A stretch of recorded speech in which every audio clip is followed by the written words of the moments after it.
Paz seja convosco. Amém. Louvamos novamente o nome do Senhor por podermos estar na presença de Deus. Estamos trabalhando o tema da teologia da alegria, trabalhando oração.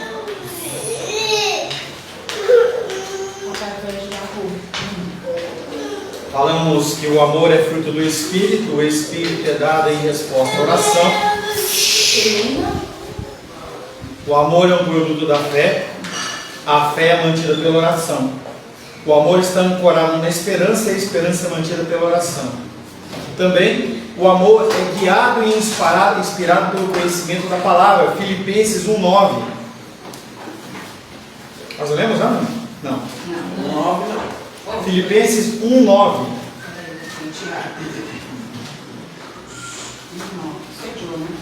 Não, sou eu.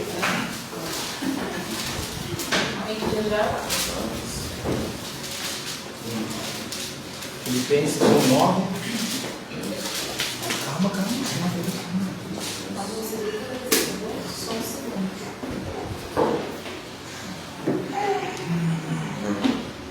E também faço esta oração, que o vosso amor aumente mais e mais em pleno conhecimento e toda percepção. Como que o amor aumenta? Através da oração, pela leitura da palavra. João 17:17.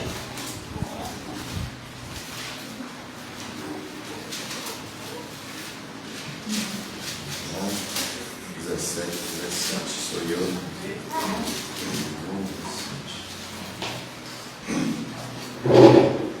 Santifica-os na verdade. A tua palavra é a verdade. Tá? Então, através da oração, nós proclamamos a palavra que é a verdade. Salmos 119, verso 18. Beniza os seus salmos. Pastor, enquanto alguém procura, qual foi a referência anterior, duas anteriores que você falou, que eu gostei demais? Filipenses. Sobre o amor. Se aumenta. Filipenses. Os Filipenses? 1:9, não sei qual. Filipenses 1:9. Salmos 119, 18. Beniza.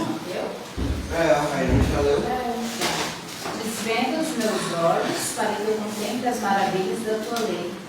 E a oração abre os olhos do coração para o quê? Para as maravilhas do Senhor.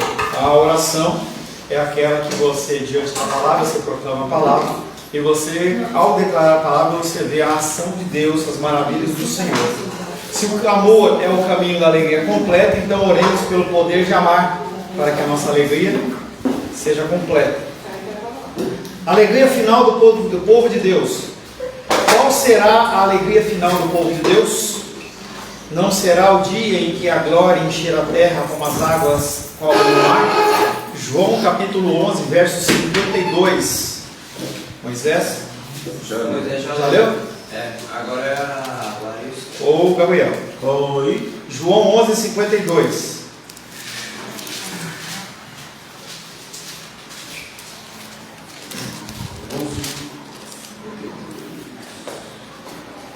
E não somente pela nação, mas também para reunir em um só corpo os filhos de Deus que andam dispersos. Qual será a alegria final do povo de Deus? Não será o dia em que a glória do Senhor encher a terra como as águas cobrem o mar? Não pode deixar ele ficar sozinho, não. Não será o dia em que a nossa missão estiver cumprida e os filhos de Deus forem reunidos todos juntos? Apocalipse 7:9. Essa reunião será como? De quem? Depois destas coisas, vi, e eis grande multidão que ninguém podia enumerar, de todas as nações, tribos, povos e línguas, em pé diante do trono e diante do Cordeiro, vestidos de vestiduras brancas, com palmas nas mãos. Alegria final do povo de Deus, reunião de todos os povos, tribos, línguas, raças e nações. Mateus capítulo 13, versos 42 e 43.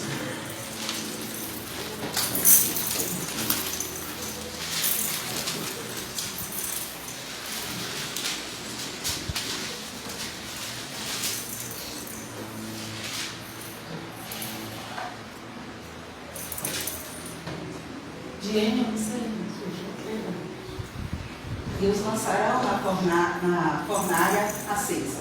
Ali haverá choro e ranger de dentes. Então os justos resplandecerão como o sol, no reino de seu Pai. Quem tem ouvidos para ouvir, ouça. Qual será a alegria final do povo de Deus? Não será o dia em que a glória do Senhor encher a terra como as águas cobrem o mar? Não será o dia em que a nossa missão estiver cumprida e os filhos de Deus forem reunidos? Povos de Deus reunidos dentre todos os povos, línguas, tribos e nações? Quando todas as causas do pecado, do mal e todos os malfeitores forem tirados do reino de Cristo e os justos brilharem como o sol e o reino do seu Pai, apenas desta forma nós teremos uma alegria completa e total quando todas essas coisas se realizarem. E o trabalho missionário na linha de frente não é um caminho para essa alegria final? E não é o trabalho missionário na linha de frente despertado e mantido por um movimento de oração? Essa era a convicção da igreja. Então nós temos que entender que o missionário, o trabalho missionário, que é o trabalho realmente de falar do Evangelho para todos os povos, tribos e raças, seja no contexto local, seja no contexto fora, em outro país, ele é alicerçado primeiramente pela oração. Atos 1,14.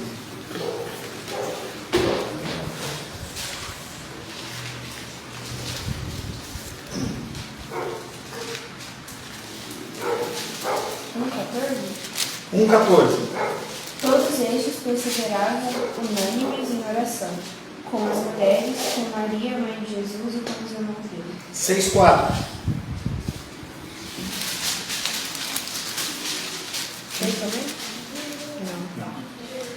E quanto a nós, nos consagraremos à oração e ao ministério da palavra. 10,9.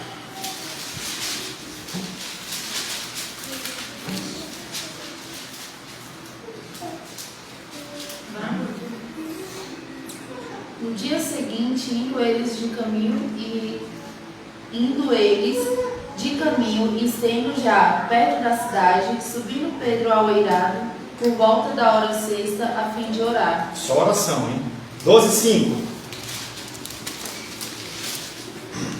Pedro, pois, estava guardado no cárcere, mas havia oração incessante a Deus, por parte da igreja, a favor dele. 13,3. Então, jejuando e orando e impondo sobre ele as mãos, os despediram. Então nós vemos, e tem muitos outros textos na igreja de Atos e outros textos, mostrando que o alicerce do trabalho missionário, ele é basicamente a oração. Nós temos exemplos, por exemplo, nos puritanos do século XVII, homens que, apesar de a gente confundir, né, ou trazer a condição de puritano em relação à área sexual, puritano é uma pessoa que quer viver conforme a palavra, não necessariamente apenas na área sexual. Já citamos em outros tempos a condição dos moravianos, que eram pessoas que eles foram para alcançar um povo que eram com fronteiras fechadas e só podia se entrar como escravo. E muitos outros exemplos que mostraram que a oração ela é o alicerce do trabalho missionário. Também a convicção cada vez mais profunda de muitos líderes de agências missionárias de hoje. Apesar das pessoas entenderem que elas ficam apenas no campo da oração, a oração ela é essencial, muito mais do que o recurso financeiro. Se nós entendermos que é Deus que é o Deus do ouro e da prata, e é aquele que movimenta todas as coisas, Ele vai mover canções. Então, a condição financeira ela é importante, mas ela não é essencial tanto quanto a oração. Se você não pode doar financeiramente, pode, mas ore com diligência, não é oração de obrigado por tudo e amém, né? Como veio um grande avivamento? É verdade, a história dá testemunho do poder de oração como prelúdio do despertamento espiritual e do avanço missionário. Antes de se haver um avanço missionário, há um avivamento. O avivamento não tem a ver com pular e nem dançar. O avivamento tem a ver com arrependimento e quebrantamento de coração. Um exemplo da história da cidade de Nova York, pouco antes da metade do século XIX, a luz de despertamentos religiosos anteriores havia se apagado. Se você não alimenta esse movimento de avivamento com a chama da oração, ele apaga. As pessoas elas vão ficando cansadas, elas começam a não ter tanto fôlego para desenvolver, começa a aparecer uma série de coisas que acaba virando uma coisa comum e banal. A cidade, como a maior parte do país, era próspera e sentia pouca necessidade de buscar a ajuda de Deus. Por isso que nós temos falado que a condição de que pessoas muito bem de vida financeiramente, elas naturalmente, elas não buscam a Deus porque elas acham que elas estão satisfeitas com a vida delas do jeito que está. A cidade, como a maior parte do país, era próspera e sentia-se pouca necessidade de buscar em Deus. Então vieram os últimos anos da década de 1850. As condições seculares e religiosas, isso aqui é história, tá? Está nos livros. A condição secular e religiosa se somaram para causar um desastre. O terceiro grande pânico da história americana varreu no mapa a estrutura precária da riqueza especulativa. Milhares de empresários foram colocados contra a parede com o fracasso dos bancos e a estrada de ferro e as estradas de ferro abriram falência. Fábricas foram fechadas e multidões de trabalhadores foram lançados no desemprego, com 30 mil homens sem serviço apenas na cidade de Nova York. Em outubro de 1857, o coração das pessoas estava completamente curado da especulação e do ganho incerto, com a fome e o desespero a encará-las. Então, essa parte da história nós vivemos alguma coisa semelhante quando nós vivíamos na época da inflação, em que as pessoas elas aplicavam uma aplicação chamada overnight. Então você não podia deixar dinheiro parado. Então aquele dinheiro tinha que estar no banco e você tinha que jogar na aplicação. Então aquilo era um sistema de especulação o tempo inteiro. Nós entramos numa ciranda, vários mais novos, de chegar a ter 70% de inflação, 80% num dia. Os setores que mais trabalhavam era a remarcação de preços. Então você comprava um produto por R$1 num dia, no outro dia custava R$2, R$3. Gasolina, tudo foi lá para as estratosferas. Isso aconteceu também na condição de Nova York. Quando um setor em especial ele é impactado de alguma forma dessa, isso vai agindo num efeito cascata. Então, nós estamos agora com algumas paralisações de caminhoneiros, por exemplo, de combustível. Então ontem nós fomos lá tirar a segunda via do RG, e aí eu estava ouvindo o cara falar assim, olha o posto, tinha um posto ali embaixo, na hora, lá no Riacho Fundo, falou assim, o posto não tem gasolina. Quando o posto não tem gasolina, o que acontece é que as pessoas começam a se movimentar, não começa a ter entrega, não começa, e aí esse ciclo de queda ela vai caindo que nem um dominó e vai fazer com que a economia pare inteira. Então esse é um ciclo que não é simplesmente agora vamos voltar a trabalhar. Para você voltar vai ter que desenvolver totalmente, vai ter que começar a colocar de novo, e era o que estava acontecendo em Nova York. No primeiro dia de julho de 1857, um homem de negócio tranquilo e esforçado, de nome Jeremiah, assumiu o posto de missionário urbano no centro de Nova York. Ele assumiu o posto de líder missionário numa igreja que estava numa cidade que estava em crise. Ele foi indicado pela Igreja do Norte, da Igreja Reformada Holandesa. Essa denominação estava sofrendo perda de membros por causa da mudança das pessoas do centro para os bairros residenciais melhores.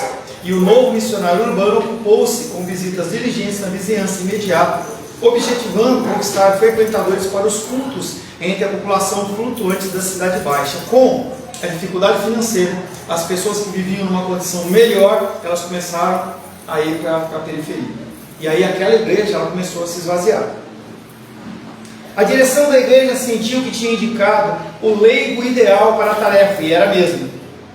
Sentindo o fardo da necessidade, Jeremias decidiu convidar outros a juntar-se a ele para orar na hora do almoço, uma vez por semana, nas quartas-feiras, para tanto distribuir um folheto com os seguintes dizeres: com que frequência devemos orar. Aquele homem, que não era um top, entendeu? Quando isso acontece muito em igreja grande. Quando uma pequena igreja ela está para acabar, em vez de você mandar um grande pregador, você manda uma pessoa com baixa qualidade espiritual, segundo a visão deles. E mandaram esse cara. Esse cara, vendo aquela situação, ele falou: eu não tenho condições de interagir dessa forma. Então eu vou fazer o seguinte, vou chamar as pessoas para orar. E ele começou a distribuir esse folheto. Apenas para quem? Os empresários, que era quem estava sofrendo. E ele começou a distribuir esses folhetos dizendo: com que frequência devemos orar? Com a frequência com que a linguagem da oração estiver em meu coração, com a frequência que eu tiver a minha carência de ajuda, com a frequência com que eu sentir a força da tentação, com a frequência com que minha atenção for chamada para qualquer desvio espiritual ou sentir o ataque de um espírito mundano. Com que frequência você deve orar? Depende da situação que você vive. No âmbito pessoal, no âmbito de família, no âmbito de sociedade. Se você está passando por uma dificuldade séria, você não vai orar de qualquer jeito. Não vai. Se a gente colocar uma criança ou um familiar na UTI, dificilmente você vai fazer uma oração normal. Tá? Naqueles primeiros dias do nascimento do Miguel, eu duvido que os entes queridos mais próximos falaram: ó Deus, abençoa aí em nome de Jesus, amém. Ó, vamos aí, vamos com uma balada, vamos com não sei o que, não é assim.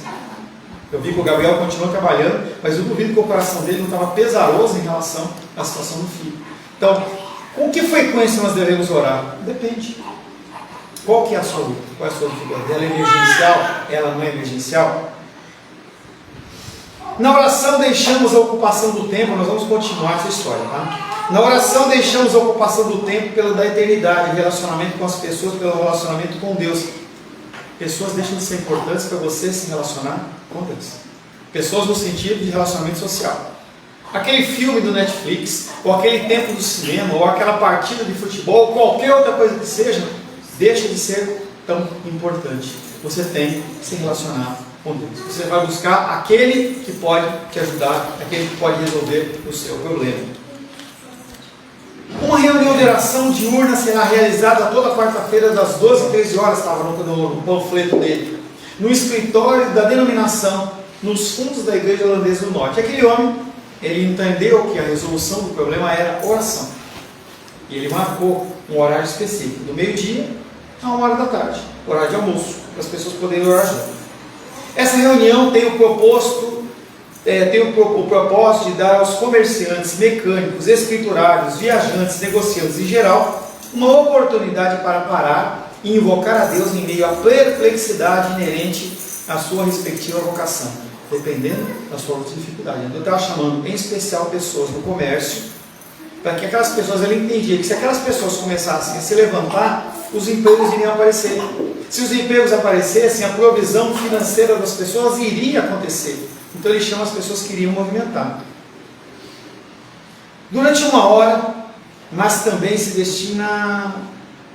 a reunião durará 1 hora, mas também se destina àqueles para quem é inconveniente permanecer mais do que 5 ou 10 minutos, bem como aqueles que podem separar 1 hora inteira. E ele fala, se você não pode orar 1 hora, fique 5 minutos.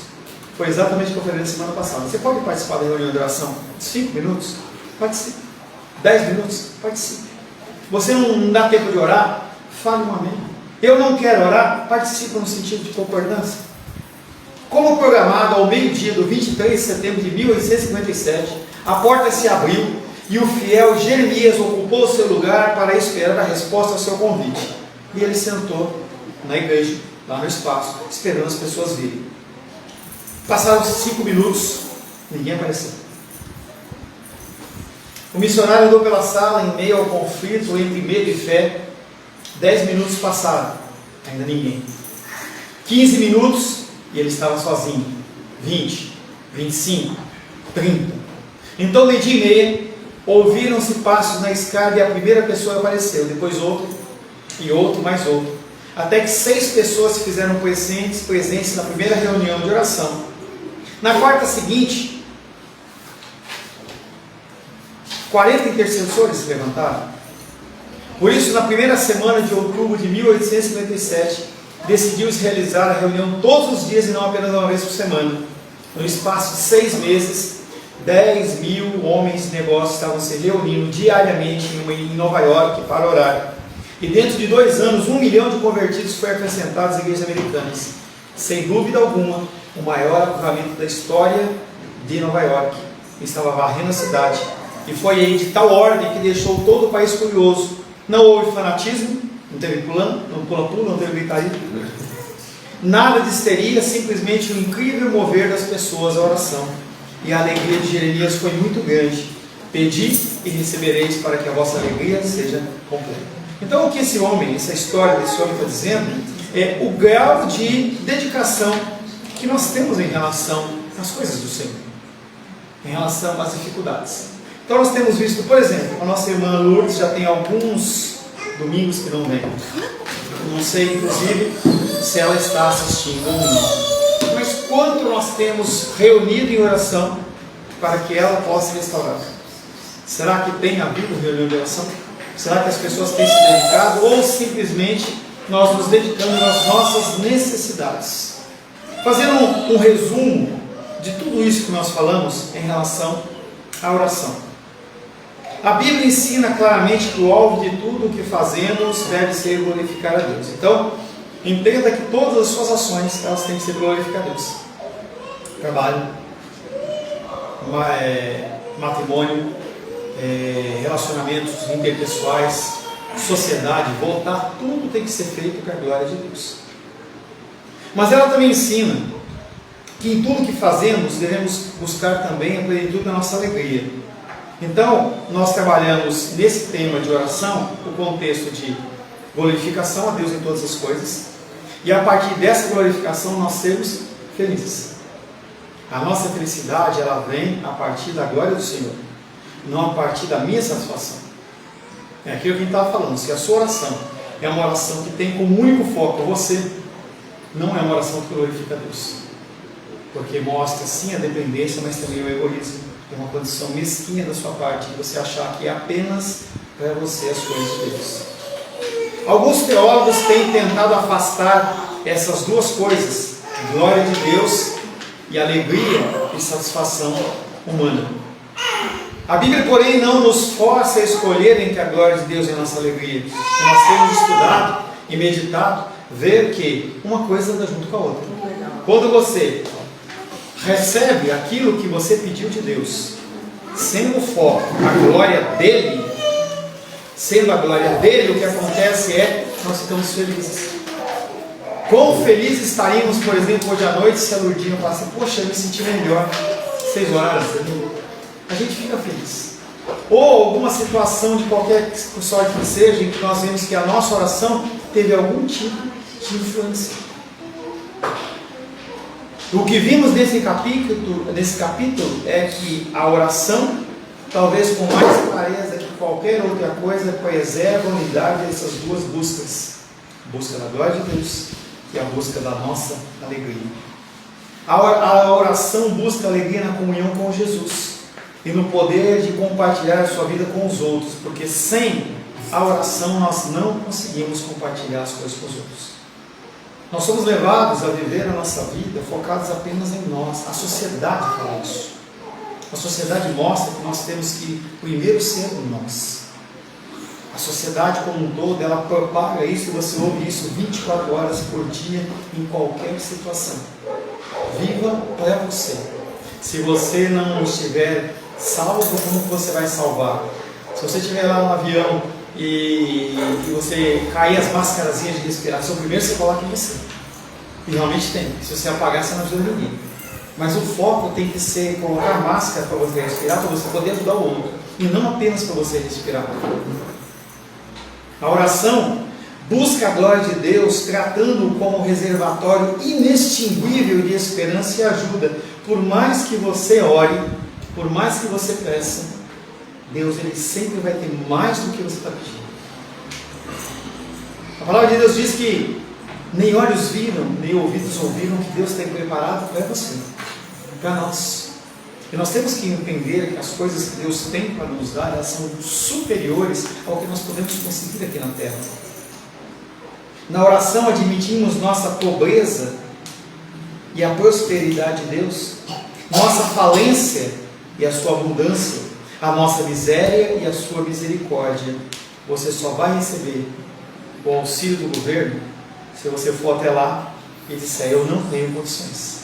Você só vai receber o auxílio de Deus se você realmente se prostrar e falar da sua pequenez, da sua miserabilidade e da sua necessidade com o Senhor. Por isso a oração exalta e glorifica a Deus grandemente, exatamente por buscar nele tudo o que ansiamos e não em nós mesmos. Eu tenho que estudar, eu tenho que me dedicar, eu tenho que fazer um planejamento estratégico, eu tenho que guardar recursos se possível for, não ser esbanjador, mas também não ser uma pessoa que não faz nada porque eu tenho que guardar dinheiro, mas nós temos que entender que a decisão final sempre está nas mãos de Deus. E as pessoas não entendem isso. A Rosângela estava ontem lá, e a Luísa estava junto, ela estava conversando lá com um rapaz que vende Carne. E aí a pessoa falando da condição do poderio de Satanás, e a Rosane falou assim, não, quem controla é Deus. Não é, não pode ser. E o cara começou a ficar nervoso, ela falou assim, não, mas é Deus. E ele falava, não é, porque não pode, não sei o que, quem manda é o diabo. E as pessoas elas não conseguem enxergar que nós somos miseráveis, nós dependemos do Senhor. Terminamos esse estudo sobre a oração com uma exortação muito séria. Uma das principais razões para que tantos filhos de Deus não tenham uma vida de oração significativa não se deve ao tanto que não queremos, mas a que não planejamos. Por que a gente não tem mais do que a gente já tem? Porque o nosso foco somos nós, não é o Senhor. Nós temos prazer nas coisas seculares mais do que no tempo com o Senhor. Se nós tivéssemos tanto prazer nas coisas naturais quanto em Deus, nós conseguiríamos ficar 1 hora orando ou 2 horas orando, da mesma maneira que nós conseguimos ficar 1 hora, 2 horas na frente da televisão ou da internet, ou qualquer coisa que seja. A nossa demonstração é, nós privilegiamos muito mais aquilo que é natural do que aquilo que é espiritual. Se você quiser tirar 4 semanas de férias, você não levanta simplesmente pela manhã de verão e diz, vamos! Você não terá nada pronto. A menos que tenha 18 anos, né? Quando eu tinha 18 anos, a gente estava lá na praça, tem dinheiro? Tem dinheiro para... você está de carro? Tô. Tem 10 reais, junta 10, 20, 30, dá para pagar o pedágio, gasolina, tal, vamos. Mas a regra não é essa. Se você vai fazer uma viagem, você planeja. Se você vai ter que entrar na presença de Deus para você conseguir algo, você também tem que ter um planejamento. Você tem que ter uma preparação. O que é que você quer? Qual que é o objetivo? E às vezes a gente lança as nossas orações diante de Deus, orações sem sentido, parece que a gente pede apenas por pedir. E é exatamente assim que Deus ele leva. O cara não está preocupado, ele não está precisando disso, ele está pedindo por pedir. Você não saberá onde ir se não planejar, mas é assim que muitos de nós tratam a oração. Levantamos dia após dia e constatamos que momentos significativos de oração deveriam fazer parte da nossa vida, mas as coisas nunca estão prontas. Por isso que eu falo, mantenha um carnet de oração. Se você tem dificuldade de memorizar, anote. Eu preciso orar pelos missionários nesse dia. Moisés vai lutar. Eu tenho que orar para que Moisés não se machuque. Eu estou vendo a condição do Miguel que estava lá na UTI. Eu tenho que orar pelo Miguel. Se você não colocar no papel, você não vai orar. Porque as coisas do seu dia a dia elas vão tomar a frente. E quando você vê, você já gastou um tempo significativo na oração para você. E aí você tem que trabalhar, você tem que fazer isso, fazer aquilo, você não faz nada. Se você não planejar, você não vai saber onde ir. Nada foi planejado, nem o tempo, nem o lugar, nem o procedimento. E todos nós sabemos que o oposto do planejamento não é um fluir maravilhoso de experiências profundas e espontâneas em oração, mas sim a bagunça. Se você não tem planejamento nas coisas da sua vida, você vai andar perdido. Se você não planeja as férias, provavelmente você ficará em casa assistindo televisão. A gente vai tirar o tempo lá para São Paulo, e a Elisa falou assim, o que nós vamos fazer? Eu não vamos sair daqui de Brasília para ficar a semana inteira lá em São Paulo, dentro do apartamento. O que ela está falando? Vamos planejar. Vamos planejar. O fluir natural não planejado da vida espiritual acompanha a maré mais baixa da vitalidade. Ou seja, se você não planeja, se você não registra, as coisas vão acontecer e você vai ficar desanimado porque você achar que Deus está respondendo. Se você quer renovação em sua vida de oração, você tem que planejar para atingi-la. Por isso, minha exortação simples é essa: separe tempo ainda hoje para repensar as suas prioridades e aonde a oração se encaixa. Se você é filho de Deus, você tem que ter tempo de oração. Se você não tem tempo de oração, você vai para o inferno. Não é por causa da sua oração, é porque você não é cristão. Se você não para em algum momento do seu dia para ler as Escrituras, você vai para o inferno. Porque você não tem prazer em ter relacionamento com Deus. O que vai fazer no céu? O que vai fazer no céu? O que você vai fazer na glória com o Senhor se você não tem prazer nenhum em oração e leitura da palavra? Qualquer coisa é mais importante. Qualquer coisa.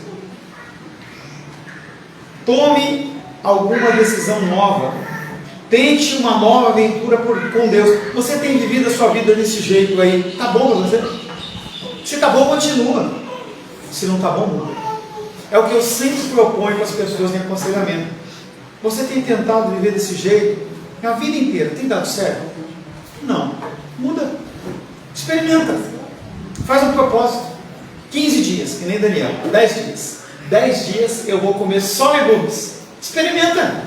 Você não vai morrer. Tome uma decisão nova. Tente uma nova aventura com Deus. Determine o período. Defina o lugar. Escolha um trecho da Bíblia para guiá-lo. Não se deixe tiranizar pela pressão das ocupações do dia a dia. E as ocupações elas vão querer invadir na sua vida. Por isso que o tempo de você fazer devocional é de manhã, não é à noite. Não é obrigação para todo mundo, mas deveria ser quando sua cabeça está tranquila. Quando as coisas não aconteceram. Ainda está calmo. O dia a dia não veio. Não vá querer resolver problema de cartão de crédito 6 horas da manhã, porque não tem ninguém funcionando. Não adianta você querer abrir a fatura do cartão de crédito. Saiba como agir com essas coisas. Determine o período, defina o lugar, escolha um texto da Bíblia para guiá-lo e não se deixe escravizar pela pressão das ocupações do dia a dia. Todos nós necessitamos de correções de rota no meio do caminho. Se você não corrigir a rota enquanto ela está errada, você vai chegar em outro lugar. Eu tenho que chegar lá no Moisés em Santa Maria. Aí eu pego a EPTG.